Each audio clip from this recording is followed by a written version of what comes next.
Hey, what's going on YouTube? My name is Arden Studios and welcome back to another YouTube video. So in today's video guys, I'm going to be giving you guys a full boss guide on how to defeat all of the bosses that are currently in anime dimensions. This is as of the game's first release, so as you guys can see, we only have 2 of the dimensions. So just keep that in mind when you're watching today's video. And more importantly, if you guys are new to the channel or a frequent viewer, please consider leaving a like or subscribing. We're on our way to 1,100 subs, and I'd really appreciate the support. On top of that, thank you guys so much for the support on the last video I made on this game. I really do appreciate it, and I'm really sorry I butchered Rimuru so bad. I still don't know if I'm pronouncing their name right, and all, so sorry, I didn't know much about the anime they were from. But yeah, with that being said, I'm gonna get into today's video, and I want you guys to keep in mind, I'll tell you guys now.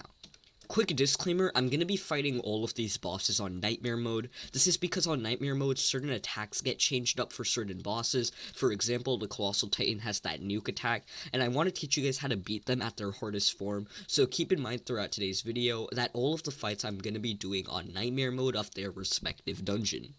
Now, with that being said, let's start off today's video with the very first boss, the Plated Titan. Okay guys, so I'm now here at the Armored or Plated Titan, and this is going to be the very first boss, and the best tips I can give you with this boss is to stay close to them and dash out of the way on their dash attack. Now, the Armored Titan is going to have 2 moves. The first one you guys are going to see right now, it's going to dash, and in this move it actually moves, and in the second move it'll create 3 lines and it'll hit the ground. So what I recommend you do to get the most damage on this boss while fighting it is stay close to it at all times, and whenever it does that attack, if you're close enough to it, you can probably just walk straight through it, to be completely honest. And if you stay close to the boss, you'll genuinely just have a good time dodging all the attacks. But what I recommend doing is stay close to the boss, use your attacks on it, and then whenever the red lines appear, simply jump and dash through the boss the other way like that. Honestly, if you do this, you can probably no-hit this fight pretty easily. For the dash attack, you do need to respond a little faster, so it might be better to just move out of the way.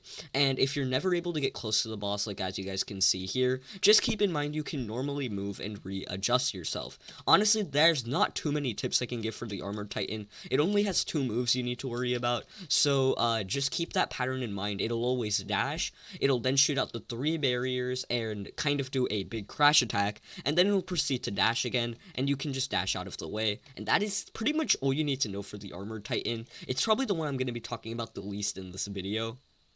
Then, once you proceed to the end of the level, next up on the list is going to be the the Colossal Titan or Monstrous Titan, depending really on if you've watched Attack on Titan. But the Monstrous Titan is going to be the next boss. Now, this is a boss where there's a lot more advice I can give you, but if you know what you're doing, this is honestly, in my opinion, actually the easiest boss out of all of them. Now, once you're fighting the Nightmare Mode and you have to deal with Nuke, I can understand why you'd struggle, but basically, in terms of no-hitting, there's really only a few things you need to know. Now, the boss has 3 attacks. It has this crash attack where from both of its hands it'll make a little cross, or a little shape. It has the nuke attack where it'll do this giant explosion, and then it'll either do the crash attack again, just like that, or it'll do the attack where it lets out the heat steam, and this attack is really easy to dodge. So what I recommend doing for this boss is basically stay around the left or right of it the entire time while attacking it. Once it does its arm attack, you can jump and dash to one direction, and then immediately go back to the left, and just stay as far to the left as you need to be, so that you're just barely not getting hit by attacks. The further you go to the left, the higher the chance you'll get hit by the arm attack, so I do recommend you try to go the least amount you can. But as you guys can see, I can simply just camp on the left right here, and then the second it does the arm attack, you want to dash back to the middle, and then go immediately back to the left, because if you're in the middle when the nuke attack happens, you might not be able to get out in time. Now, if you are in a situation where you won't be able to dodge the nuke attack, or you won't be able to dodge the steam attack, I recommend that you save your special throughout the fight, because as you guys can see, whenever you use a special, you will get invincibility frames, and I'll show you guys that now when I defeat the boss. So let's say they're about to do the nuke attack, use your special as they use the attack, and because of invincibility, you'll see I took no damage, so I do recommend you save your invincibility attack for any situation happens. Now we're gonna be focused on the Demon Dimension bosses. Now, in my opinion, the Demon Dimension bosses are probably gonna be the bosses more people are struggling, if you came to this video. Just because Akaza, in my opinion, is probably the hardest boss in the game. So, yeah, with that being said, let's get into the first Demon Slayer boss. Okay, first up on the list is going to be, I'm just gonna go by the copyright names, Emu. So, for this boss fight, you're gonna want to, it's kind of similar to Reiner in a way, where you're gonna have an attack where they're gonna do like a 3-shot, and then the second attack you need to dash out of the way of. Now, my advice for this boss fight is going to be stay close to them. This is a recurring theme in both of the fights, honestly, in this dimension. You want to stay close and attack them, and the reason why is because, as you can see, whenever they do their attack where they basically shoot the triple shot at you, you can easily dodge it without even having to waste a dash. You can just go behind them like that because they'll always shoot it facing at you. And for this attack, you want your dash saved up because then you can jump and dash out of the way if the attack is getting too close. Now, again, if you just circle the boss, you should be fine on the triple shot attack.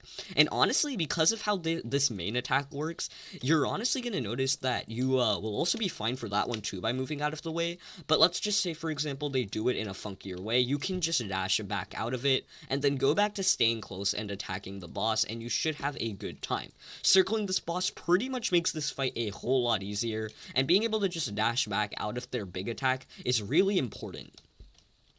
Now, it should be important to note that though this also applied to the bosses inside of the Attack on Titan world, you really need to make sure that you know who the bosses are targeting in the Demon Slayer world. This guide is meant to be oriented to if you're soloing the dungeons, but if you're playing with other people, the bosses can actually be harder because you don't know who they're gonna hit when. You can't do circling strategies just so that you can dodge it because you don't know where the boss is gonna aim. So keep in mind, when you're playing with other people, strategies like these aren't gonna work as well. They're mainly for, honestly, just soloing.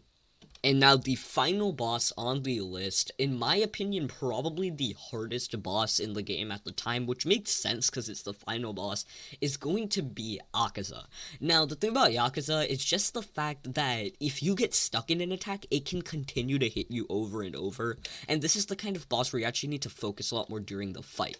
Now, Akaza has only actually 3 main moves, and one of them is just a move that increases his stats to my knowledge, so there's mainly only 2 moves that you need to worry about.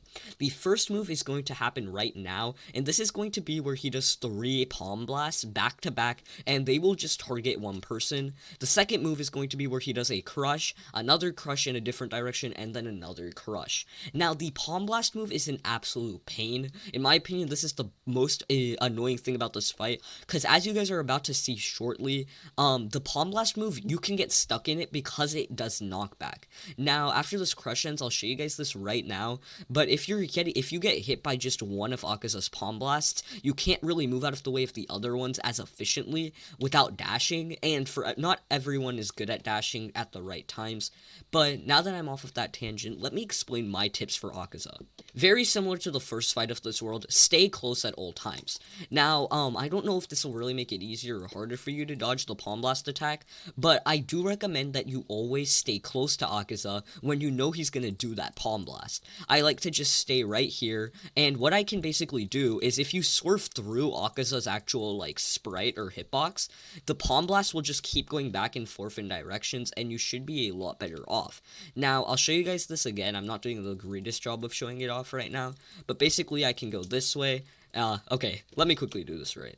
Basically, by staying close to Akaza and circling him, similarly to the first boss of this world, his palm blast may have a harder time of hitting you.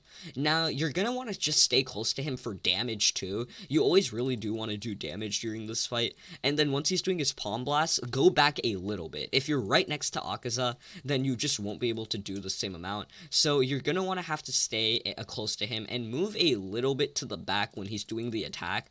This is a great way to get M1s in, and then if you stay back a little, you'll notice that basically by circling Akaza, you can dodge every single time, if I'm being completely honest, the palm blast attack. Now I'm going to show what you should do for the crush attack. I did a bad job of showing it before because I was focused on the Palm Blast attack, but what I recommend you do is just stay close to Akaza, and then you can just dash back. Now, make sure that your camera is actually swerved in the right direction so that you will dash through that attack, because if your camera isn't, then you just will fail it like you might be seeing in the recording. But let me go ahead right now and show you. You can try to dash back. I dashed into it again. Okay, but you want to just try your best to stay close, attack when you can, and then the second that you see this crush is about to happen, be ready for it, and then just dash out of it, and then actually predicting and dodging is pretty easy once you're back out of that. Overall, with the Akaza fight, you just have to be a little more patient. You can't always get damage in, especially if you don't have a ranged unit or a tower with ranged attacks. And one thing that you should really keep in mind during this fight is try to know when to use your special if it doesn't have long invincibility frames. Now, if you're using one of the 1600 gem characters, like Gojo for example, your invincibility frames from your attack last pretty long, but because Akaza does multiple consecutive attacks instead of just one big attack, you can't use a special during one of his attacks, because even if you get invincibility frames through one of his attacks, he'll just follow it up with the next two, and you just take more unnecessary damage. So unless you have a tower like one of the 1600 gems where their invincibility is going to last insanely long, you really shouldn't use your ultimates unless you know they're not going to attack for a while. In conclusion, that's going to be it for today's YouTube video. I really hope you guys enjoyed, and I hope this helped some of you guys out with defeating the bosses. I know some parts of the video definitely did drag on, but overall, I hope that if at least one of the tips helped you guys out, it could support you, and thanks for coming by and supporting the channel. That is probably going to end it off here for today's video. I really do hope that you guys enjoyed, and I hope you all have a fantastic day. I'll see you all later, and peace.